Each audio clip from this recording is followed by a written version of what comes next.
तो हेलो बच्चों, कैसे हैं आप सब। आशा करते हैं आप लोग स्वस्थ और ठीक होंगे। तो दोस्तों आज हम आपको बहुत ही अच्छी स्कॉलरशिप की अपडेट लेके आए हैं, जिसको दोस्तों अगर आप फिल करते हैं तो आपको बहुत ही बेनिफिट होगा। तो ये स्कॉलरशिप का जो स्कीम है वो क्लास 8 वाले बच्चों के लिए है। तो हम आपको बताने वाले हैं। पहला एक एक पॉइंट अगर आप नोट करना चाहते हैं तो नोटबुक लेकर बैठिए और नोट कर सकते हैं। ये खासकर उन बच्चों के लिए है जो आर्थिक रूप से बहुत ही असहज हैं, अर्थात उनकी फाइनेंशियल कंडीशन मजबूत नहीं है, उनके लिए है। तो पहले तो हम बता देते हैं दोस्तों, हमारी संस्था का नाम है विलेज एकेडमी, जो कि दोस्तों आपको क्लास 1 से लेकर क्लास 12 तक के यूपी बोर्ड और सीबीएसई बोर्ड की तैयारी कराते हैं। तो अगर हम बात करें दोस्तों, जो स्कीम के बारे में आपको हम बताने वाले हैं, खासकर जो स्कॉलरशिप है उसका स्कॉलरशिप का नाम है दोस्तों एनएमएस स्कॉलरशिप, अर्थात national means cum merit scholarship scheme, अर्थात हिंदी में जिसका मतलब होता है राष्ट्रीय आय योग्यता आधारित छात्रवृत्ति योजना। इसमें दोस्तों आप अगर इस एग्जाम को देते हैं तो आपको बहुत ही बेनिफिट होगा, खास करके आपकी फाइनेंशियल कंडीशन से लेकर आप अगर एजुकेशन से रिलेटेड जो भी चीजें होती हैं उसमें भी अच्छा खासा प्रदर्शन करेंगे। तो जिसमें अगर हम बात करें एनएमएस क्या होता है, बहुत बच्चों को मालूम नहीं होता भाई एनएमएस क्या होता है। तो एनएमएस की अगर हम आपको डिटेल में बात करें तो थोड़ा देखेंगे एनएमएस क्या होता है। तो दोस्तों एनएमएस एक ऐसा एग्जाम है जो एनएमएस भारत सरकार के शिक्षा मंत्रालय द्वारा चलाई जाने वाली एक छात्रवृत्ति योजना है, जिसके तहत दोस्तों गरीब या फिर असहज जो बच्चे एजुकेशन में पिछड़ जाते हैं उनको स्कॉलरशिप प्रोवाइड की जाती है सरकार की सहायता योजना के तहत। इसका उद्देश्य दोस्तों आर्थिक रूप से कमजोर लेकिन मेधावी विद्यार्थियों को कक्षा 9 से 12 तक पढ़ाई जारी रखने के लिए आर्थिक सहायता देना है। मतलब वे बच्चे स्कॉलरशिप पा सकते हैं जिनकी फाइनेंशियल कंडीशन मजबूत नहीं है, ठीक, वो अपनी पढ़ाई के लिए क्लास 9 से लेकर 12 तक पढ़ाई के लिए ये स्कॉलरशिप प्राप्त कर सकते हैं। आगे हम चलते हैं दोस्तों। तो इस छात्रवृत्ति अर्थात ये स्कॉलरशिप जो है कितना मिलता है, कितना अमाउंट इस स्कॉलरशिप मिलता है, तो ये आपको मिलेगा 12,000 रुपए प्रति वर्ष, अर्थात 1,000 रुपए प्रति माह। हर मंथली आपको 1,000 रुपए स्कॉलरशिप के तौर पे दी जाती है। जिसका उद्देश्य दोस्तों अगर बात करें, यह राशि कक्षा 9, मैंने आपको जैसे बताया कक्षा 9 से 12वीं तक नियमों के अनुसार हर वर्ष नवीनीकृत अर्थात रिन्यूअल की जाती है, तो आपको स्कॉलरशिप प्रदान की जाएगी आपके अकाउंट में। तो आगे हम चलते हैं दोस्तों, हमारा जो दूसरा पॉइंट है वो है पात्रता, अर्थात इसकी एलिजिबिलिटी क्या हो सकती है कि आप इसको कैसे प्राप्त कर सकते हैं, आपकी क्या योग्यता होनी चाहिए कि आप इसको अप्लाई कर सके। तो सबसे पहला अगर हम पॉइंट करें तो ये हो सकता है विद्यार्थी कक्षा 8 में अध्ययनरत हो, अर्थात आप किस क्लास में स्टडी कर रहे हो, क्लास 8 में, क्लास 8 में आप पढ़ रहे हो, तभी आप इस स्कॉलरशिप का फायदा उठा सकते हैं या फिर स्कॉलरशिप अप्लाई कर सकते हैं। दूसरा अगर पॉइंट में याद रखें दोस्तों, सरकारी या सरकारी सहायता प्राप्त एडेड जिकाम बोलते हैं, एडेड विद्यालय में या फिर स्थानीय निकाय के विद्यार्थी इसमें अप्लाई कर सकते हैं या पात्रता होंगे। जैसे अगर हम बात करें पॉइंट में, जो गवर्नमेंट स्कूल होती है, गवर्नमेंट स्कूल और गवर्नमेंट एडेड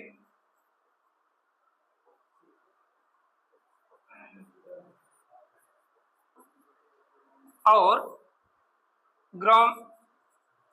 जिसको हम बोलते हैं दोस्तों केवीएस टाइप का विद्यालय, लेकिन ये ध्यान रखना है, ठीक, ये वाले बच्चे अप्लाई कर सकते हैं इस स्कॉलरशिप के लिए।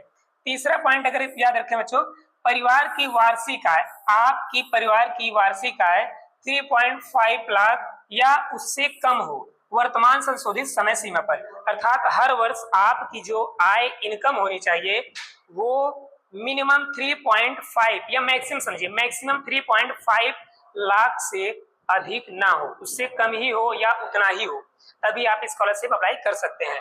चयन राज्य स्तरीय एनएमएस परीक्षा के माध्यम से होता है, अर्थात आपको एग्जाम देना पड़ेगा तभी आप इसमें चयन हो जाएंगे, ठीक। अगला हम अगर बात करें दोस्तों, तीसरा जो टॉपिक है, कौन आवेदन नहीं कर सकता। ये तो मालूम हो गया भाई कौन आवेदन कर सकता है, कौन कौन अप्लाई इस फॉर्म के लिए कर सकता है, लेकिन कौन नहीं कर सकता उस पर भी ध्यान देने वाली बात है।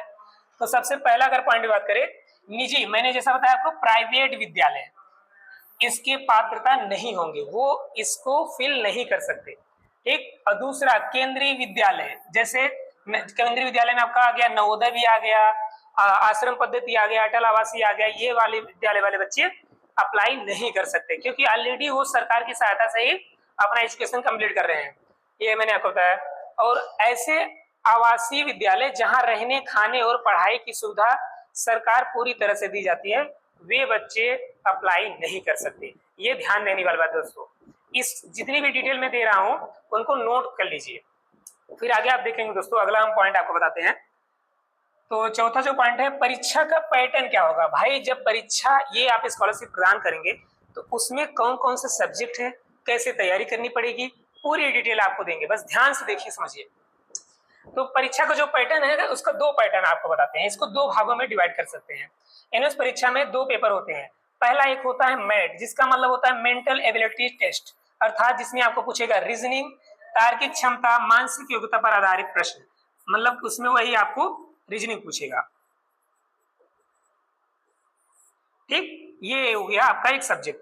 फिर दूसरा जो होता है दोस्तों वो होता है सेट। सेट का मतलब होता है स्कॉलिस्टिक एप्टीट्यूड टेस्ट, मतलब गणित, विज्ञान, सामाजिक विज्ञान और विषयों पर आधारित। ठीक, आपके जो स्कूल के सब्जेक्ट है, खासकर जो आपके विद्यालय में पढ़ाए जाते हैं, उस सब्जेक्ट से रिलेटेड भी आपके एग्जाम में पूछेगा।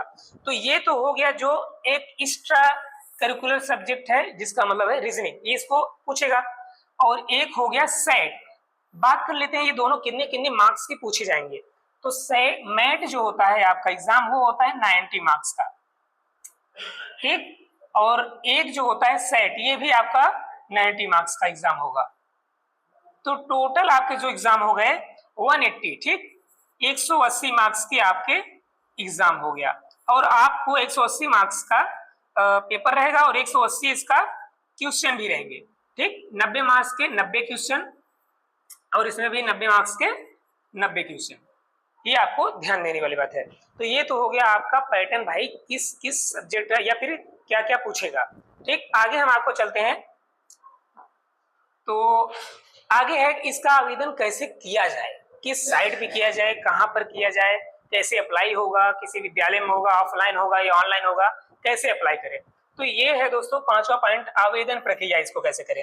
तो सबसे पहला पॉइंट अगर हम रखते हैं, राज्य सरकार द्वारा आवेदन आमंत्रित किए जाते हैं, अर्थात हर वर्ष आपके यूपी गवर्नमेंट द्वारा या फिर बिहार गवर्नमेंट द्वारा, जिस गवर्नमेंट में मतलब जिस आपका जो स्टेट होगा उस गवर्नमेंट द्वारा इसकी स्कॉलरशिप की स्कीम आएगी, आपको अपडेट किया जाएगा, तो आप वहां अप्लाई कर सकते हैं। तो दूसरा जो पॉइंट है, चयन परीक्षा पास करने के बाद छात्रवृत्ति के लिए एनएसपी नेशनल स्कॉलरशिप पोर्टल पर आवेदन रजिस्ट्रेशन होता है। मतलब ये है कि अगर आप एनएमएस स्कॉलरशिप पास कर लेते हैं तो आपको एनएसपी पर रजिस्ट्रेशन करना पड़ेगा, जिससे कि आपकी स्कॉलरशिप आपके अकाउंट में आएगी। ठीक, विद्यालय और संबंधित विभाग द्वारा सत्यापन के बाद राशि बैंक खाते में भेज दी जाती है। मतलब ये है कि अगर आप उस चीज को पूरे डेडिकेशन के साथ तैयारी करते हैं, आपका एग्जाम निकलता है, तो आप उसमें अपनी पूरे पोटेंशियल देंगे, तो आप एग्जाम निकालने के बाद आप अपने स्कूल के जरिए आप एनएसपी पोर्टल पर रजिस्ट्रेशन करके आप उस स्कॉलरशिप को प्राप्त कर सकते हैं। फिर आगे हम देखते हैं दोस्तों, तो आगे है आवश्यक दस्तावेज। भाई अगर हम इस चीज को अप्लाई कर रहे हैं तो कौन कौन से दस्तावेज मेरे पास होने चाहिए कि मैं इस स्कॉलरशिप को अप्लाई कर सकता हूं। तो सबसे पहले अगर बात करें तो आपके पास आधार कार्ड होना चाहिए। क्या होना चाहिए, आपके पास आधार कार्ड होना चाहिए। उसमें आपका मोबाइल नंबर, क्या मोबाइल नंबर लिंक हो। ठीक, ये याद रहे। फिर आपके पास क्या होना चाहिए, ये होना चाहिए आपके पास पासबुक होना चाहिए, आधार होना चाहिए, पासबुक होना चाहिए। फिर तीसरा, आपके पास आय प्रमाण पत्र अर्थात इनकम सर्टिफिकेट होना चाहिए। ठीक, अब चौथा आपके पास होना चाहिए जाति प्रमाण पत्र, जिसको हम लोग बोलते हैं कास्ट सर्टिफिकेट। ठीक, आपको पांचवा आपके पास होना चाहिए निवास प्रमाण पत्र अर्थात डोमिसाइल सर्टिफिकेट।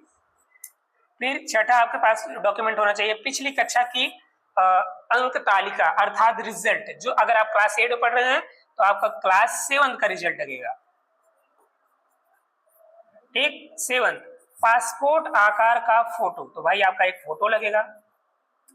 8वां, विद्यालय प्रमाण पत्र। आपको जब फॉर्म फिल करेंगे तो आपको एक विद्यालय प्रमाण पत्र आएगा, आप उसको डाउनलोड करके आप विद्यालय में जाकर प्रिंसिपल की सहायता से साइन कराकर उसको अपलोड कर सकते हैं। ये तो हो गए दोस्तों वे चीजें जो आपको ध्यान में रखना है कि वो डॉक्यूमेंट जो आपको अप्लाई करने में लगेंगे। फिर अगर हम आगे बात करें दोस्तों एनएमएस के लाभ, भाई इसके लाभ क्या है? अगर हम इस स्कॉलरशिप को टेस्ट इसका देते हैं तो हमारा लाभ क्या होता है? तो इसके बहुत सारे लाभ हैं, अगर आप ध्यान से देखें और समझें तो आप इसका बेनिफिट उठा सकते हैं। सबसे पहला पॉइंट, पढ़ाई जारी रखने के लिए आर्थिक सहायता। बहुत ऐसे बच्चे होते हैं जो आर्थिक मंदी रहती है उनकी और वो स्कॉलर मतलब वो पढ़ नहीं सकते, क्लास 9 10 में अपनी पढ़ाई छोड़ देते हैं, तो इसलिए अपना जो है फाइनेंशियल कंडीशन मजबूत कर सकते हैं। इसमें आपको सहायता मिलती है राज्य सरकार की तरफ से। आपको कब तक मिलेगी ये स्कॉलरशिप? आपको क्लास 9 से लेकर क्लास 12 तक हर वर्ष छात्रवृत्ति मिलती है। अगर आप क्लास 8 में पढ़ रहे हैं तो आप इस एग्जाम को दे सकते हैं और आपको हर वर्ष अर्थात 9th में भी, 10th में भी, 11th में भी और 12th में भी स्कॉलरशिप दी जाती है। हर वर्ष कितनी दी जाएगी दोस्तों? 12,000 रुपए। कितना दिया जाएगा? 12,000 पर ईयर, ठीक। और टोटल कितने वर्षों के लिए मिलेगा? 4 इयर्स के लिए। तो टोटल आपका हो जाएगा 48, ठीक, 48,000 रुपीज, मतलब 48,000 रुपए आप 4 साल में आपकी पढ़ाई के लिए सरकार आपको पैसा देगी, ठीक। आगे की बात करें, पढ़ाई छोड़ने की संभावना कम रहती है। इससे ये लाभ है कि जो बच्चे फाइनेंशियल कंडीशन मजबूत नहीं रहती उनका क्या होता है कि अगर ये एग्जाम निकालते हैं तो उनकी पढ़ाई नहीं छूट पाएगी, वो इसकी सहायता से अपनी पढ़ाई आगे की पूरी कर सकते हैं। फिर अगर हम बात करें मेधावी विद्यार्थी को आगे बढ़ने का अवसर, अगर आप एग्जाम को देते हैं तो आप और भी एग्जाम में मोटिवेट होंगे और भी चीजें में देंगे कि भाई हाँ इतना चीजें ये सब्जेक्ट पूछता है, तो आप उस चीज के लिए डेडिकेशन रहेंगे, डिसिप्लिन रहेंगे, हर एक चीज के कंसिडरेंस करेंगे, ठीक। आगे हम अगर चलते हैं तो इतना ही दोस्तों, आज के लिए इतना ही। लेकिन एक चीज ध्यान रखना, वे बच्चे तभी एग्जाम निकाल सकते हैं जो सिलेबस पर गौर करेंगे, जो पैटर्न पर ध्यान देंगे, तभी आप एग्जाम को अच्छे से क्रैक कर सकते हैं। अगर आपको इस एग्जाम की तैयारी करना है तो कमेंट सेक्शन में कमेंट जरूर करें और हमारे चैनल से जुड़ने के लिए हमारे चैनल को सब्सक्राइब करें। अगर आपको बुक चाहिए तो बुक से रिलेटेड भी हम एक वीडियो आपको डाल देंगे, इसमें किस तैयारी के लिए कौन सी बुक चाहिए, क्या करना होगा, कैसे पढ़ना होगा, सभी की जानकारी अगर चाहिए तो कमेंट सेक्शन में कमेंट करिए। आज के लिए इतना ही दोस्तों, जय हिंद जय भारत।